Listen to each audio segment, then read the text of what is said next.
नमस्कार। मैं हूं श्रवण गुप्ता और आप देख रहे हैं भारत एक्स फैक्टर। एक दो दिन पहले दिल्ली में जो पुरानी गाड़ियों का मामला है उस पर मैंने जो वकील हैं अभिनव वर्मा उनसे बात की थी।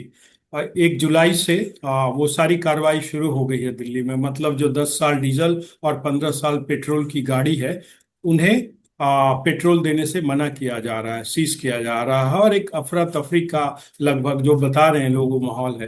तो इस मामले को जो सुप्रीम कोर्ट में देख रही है वकील चारू माथुर, वो आज हमारे साथ हैं। उनसे बात करते हैं। चारू माथुर जी, आपका बहुत बहुत स्वागत है। Thank you. नमस्कार। नमस्कार। अच्छा मैडम, ये दिल्ली में क्या चल रहा है? अफरा तफरी है, जैसे आपने कहा। हड़कंप है लोगों के बीच के अंदर कि 1 जुलाई से पेट्रोल वगैरह डीजल बंद होने वाला है। जो 10 से 15 साल पुरानी गाड़ियां हैं, ये थोड़ी मुझे लग रहा है जल्दबाजी में काम हो रहा है। क्योंकि अब देखिए, मैटर तो अभी सब जुडिस है, कोर्ट में पेंडिंग है। तो थोड़ा इस पे चर्चा होनी बहुत जरूरी है, क्योंकि जैसे मैंने पहले भी कई बार कहा है कि इसमें कोई भी ऑब्जेक्टिव क्राइटेरिया नहीं लेट डाउन करा है। आपने एक तुगलकी फरमान है एक तरीके से कि 10 से 15 साल की गाड़ी नहीं चलेगी विदाउट अंडरस्टैंडिंग कि उसका रैशनल क्या है, उसका बेसिस क्या है। तो ये मुझे अभी तो लग रहा है कि बहुत जल्दी जल्दी में कार्रवाई हो रही है इस पे।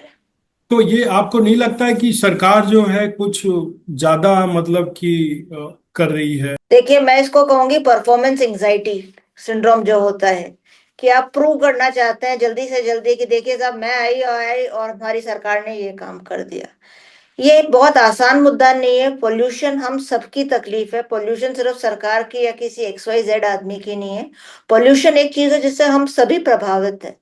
पर उसको क्या नियंत्रण करने का सिर्फ एक ही तरीका है कि आप 10 से 15 साल के व्हीकल्स को बंद कर दीजिए, बिना कोई साइंटिफिक स्टडी कराए हुए। और आप समझिए, हमारे मुल्क में आज भी जब एक आदमी गाड़ी खरीदता है तो गाड़ी के आगे नारियल फोड़ता है, पूजा करता है, घर पे लाता है, मिठाई बांटता है। तो एक बहुत बड़ी चीज होती है। ये आप वो नहीं कि आपने एक बिग बाजार से शर्ट टी शर्ट खरीदा, 2 महीने पहना और फेंक दिया। हम अभी उस मानसिकता में नहीं पहुंचे हैं। हम जब तक कोई चीज हम चला सकते हैं, हम उसे आगे तक चलाना चाहते हैं। तो हम्म। अभी जो ये कदम हो रहा है, ये बहुत जल्दी जल्दी वाले कदम है। ये परफॉर्मेंस एंजाइटी है कि साहब हम आए और हमने ये कर दिया, हम आए हमने ये चालू कर दिया, हम आए हमने ये कर दिया। ऐसे नहीं होता। इस चीज को उनको समझना होगा। आपको सिटीजन के साथ you have to engage with the citizen. आपको एक सिटीजन के साथ डायलॉग लेने की जरूरत है। ये नहीं हो सकता कि चार अफसर अफसर कमरे में बैठे और उन्होंने डिसाइड कर दिया, उन्होंने अपने किसी को बोला कि भाई तू ये PIL लगा दे या ये कर दे और इसके ऊपर हम गाड़ियां बंद कर देंगे। दिस इज बिल्कुल, और समथिंग ये विच दिख रहा है अफेक्ट्स। साफ। ये आपने अच्छी बात कही कि डायलॉग का कोई जरिया नहीं है, मतलब डायलॉग हुआ ही नहीं है। और आप ये बात देखिए कि आप सिर्फ सरकार को ही नहीं कह सकते, हमारा अपोजिशन भी किसी भी तरीके से रिएक्टिव ही नहीं है। पार्लियामेंट है, संसद में आप उठाओ, हर चीज आप सिर्फ कोर्ट के ऊपर डाल देते हैं, वो तो उचित नहीं है ना। आप संसद में उठाइए, आप विधानसभा में उठाइए, आप पूछिए कि ये क्या है, किस बेसिस पे कर रहे हैं। एक किन्हीं साहब ने, जब वो स्टूडेंट थे, उन्होंने एक मैटर डाल दिया NGT में कि साहब आप बंद कर दीजिए 10 से 15 साल की गाड़ियों को। सुप्रीम कोर्ट में कोई जज साहब आए, उन्होंने कहा कि ठीक है साहब, हम बंद कर देते हैं गाड़ियां। बट रैशनल क्या है? We need to have some scientific evidence.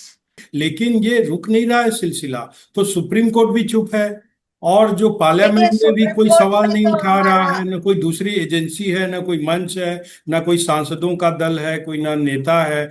देखिए, सुप्रीम कोर्ट में मैटर हियरिंग पे आया था, बट अनफॉर्चुनेटली उसी दिन जज साहब की मदर एक्सपायर हो गई थी और उसके अगले दिन उनका रिटायरमेंट था। तो मैटर हियरिंग पे नहीं आ सका। That was very unfortunate. But supreme court के ऊपर भी मुझे तो लगता है कि हमारे देश की गलती की हम हर चीज सुप्रीम कोर्ट के ऊपर आप डाल देते हैं। बाकी ऑर्गन्स को भी तो कुछ ना कुछ करना चाहिए ना। आज आपके बिल्कुल। में और कोई देखिए, संवाद नहीं है। जी, कोई संवाद नहीं है आपके बीच में कि आप, किसी ने डिसीजन ले लिया किस बेसिस पे। कोई सुनवाई ही नहीं है। लोगों को उम्मीद रहती है कोर्ट से कि कोर्ट इसके बारे में कोई फैसला लेगा। जब लाखों लोग प्रभावित हैं उससे, उनकी गाड़ियां हैं, उनकी संपत्ति है, लोगों का आना जाना है, कोई बीमार है, कोई रिटायर्ड है, किसी और को दिक्कत है। प्रदूषण का होते हुए भी ये मामला इसलिए अलग है क्योंकि इससे लोग जुड़े हैं, मतलब उनकी गाड़ियां हैं, उनकी समस्याएं हैं, और आप उनको बिल्कुल छोड़ दिया है दिल्ली सरकार के हवाले, एनजीटी के हवाले, जो उनकी बिल्कुल बात ही नहीं सुन रहा। वो अड़ा है कि 10 साल की गाड़ी हटा देंगे आप डीजल की, और 15 साल की पेट्रोल की, चाहे तुम कुछ भी कर लो। देखिए, ऐसा नहीं है कि कोर्ट को कुछ फर्क नहीं पड़ रहा कि सिटीजन्स अफेक्ट हो रहे हैं या सरकार को नहीं पड़ रहा है। बट एक डायलॉग की कमी है जहां तक मेरी समझ में आती है। और देखिए, जब भी प्रदूषण की समस्या हो, यहाँ पे तो सिर्फ गाड़ी की बात कर रहे हैं। बाकी हम अब बात करेंगे हमारे फेफड़ों की, हमारे लंग्स की, वो प्रदूषण से प्रदूषित हो रहे हैं। साथ साथ लोगों का लाइवलीहुड भी जा रहा है, वो सारी चीजें हैं। पर उनका सॉल्यूशन सिर्फ 10 से 15 साल की गाड़ी बंद करना नहीं है। नॉट ओनली सॉल्यूशन, मैं ये कहूंगी उसका 1/10 ऑफ सॉल्यूशन भी वो नहीं है। There are many other reasons जिसकी वजह से पोल्यूशन बढ़ रहा है। और जिस हिसाब से हमारा टेक्नोलॉजिकल एडवांसमेंट है, आज की गाड़ी उतनी प्रदूषित ही नहीं कर रही। और दूसरा, अब जब गाड़ियों का पीयूसीएल करवा रहे हैं, पोल्यूशन अंडर कंट्रोल करवा रहे हैं, PUCL not PUCL sorry, PUC करवा रहे हैं, पोल्यूशन अंडर कंट्रोल सर्टिफिकेट दे रहे हैं। फिर क्या मतलब है कि आपका सर्टिफिकेट गलत है कि गाड़ी में से पोल्यूशन नहीं है, या आपका गाड़ी पोल्यूशन अंडर कंट्रोल है फिर भी आप चाहेंगे कि आप उसको स्क्रैप के दाम पे बेचें? तो ये तो आपस में ही इनके विरोधाभास है। हाँ, तो लेकिन घूम फिर कर बात वहीं आ जाती है ना कि कोई सुनवाई कहीं नहीं है, कोई माई बाप नहीं है। जहाँ ये सुनवाई होना चाहिए, मतलब इस पर इसे देखा जाना चाहिए कोर्ट में, सुप्रीम कोर्ट में, वहां भी चुप्पी है। कोर्ट डेट्स देखिए, मिलते हैं, कोर्ट के मामला अंदर आगे बढ़ता जैसे जा आप, रहा है। मुझे नहीं, आपको नहीं लगता कि सुप्रीम कोर्ट को इस मामले को एमसी मेहता के केस से अलग से देखा जाना चाहिए था, देखिए, इसको एमसी स्टे मेहता होना चाहिए बहुत था? वाइड एम्ब्रेला है जिसके अंदर सारे पोल्यूशन के मैटर्स आ रहे नहीं, हैं। कोई जरूरी तो थोड़ी है, उस, कहीं लिखा हुआ थोड़ी है कि भाई ये सब एक साथ ही होंगे। इसमें जब नहीं, अभी भी पूरा हमने जितनी इसमें भी एप्लीकेशंस डाली हैं वो भी एमसी मेहता के अंदर डाली हैं, तो हम कोर्ट को तो किसी भी नहीं, तो तरीके से इसका आप ये लोग ये पूछ रहे हैं कि अलग से क्यों नहीं फिर इस पे आवाज उठाई जा रही सुप्रीम कोर्ट में ही, कोई रिट अलग से याचिका इसलिए नहीं डालकर कि उठाई भाई जा इससे रही है। तो नागरिकों के अधिकार का हनन हो रहा है, उन्हें दिक्कत हो रही है। देखिए, इसके अंदर दो रीजंस मैं आपको दूंगी। एक जो मैं एनजीटी से मैटर था, उसके अगेंस्ट अपील हुई थी, वो अपील खारिज हो चुकी है। जिसमें सुप्रीम कोर्ट ने कहा था 10 से 15 साल का व्हीकल्स का आपको अगर इनको हटाना है तो वो एक सही चीज है। बट उसी के साथ साथ दूसरी समस्या ये आ जाती है कि आपको ये समझना होगा कि एमसी मेहता में भी उन्होंने अलग अलग मैटर्स की टाइमलाइन दे रखी है। जैसे कुछ व्हीकुलर पोल्यूशन है, कुछ सॉलिड वेस्ट मैनेजमेंट है, कुछ माइनिंग का है, कुछ अलग अलग चीजों के लिए अलग अलग चीजें कर रखी हैं।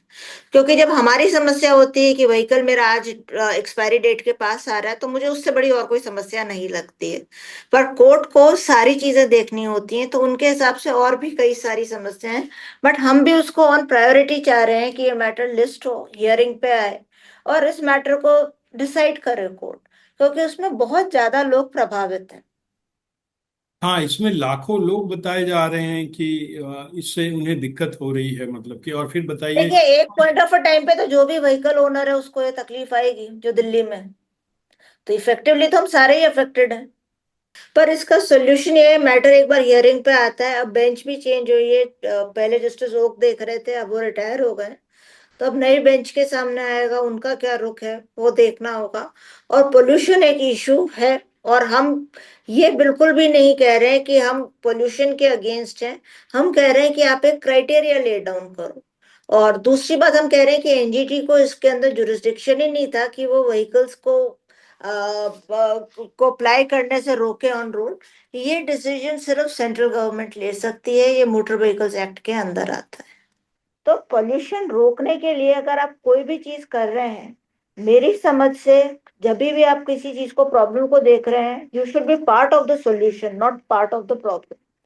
जैसे जब हमारी normal diesel buses phase out करी थी, तो वो सॉल्यूशन के साथ आया था कि साहब हम रिप्लेस कर रहे हैं फ्यूल सीएनजी से। आज आप कह रहे हो उठाओ गाड़ी और फेंक दो, वो सॉल्यूशन नहीं है। We should not be part of the problem, we should be part of the solution। ये समस्या है, इसका सॉल्यूशन क्या है? और सॉल्यूशन वो होना चाहिए जो कि फीजिबल हो, जिसमें मिनिमम लोगों को तकलीफ हो।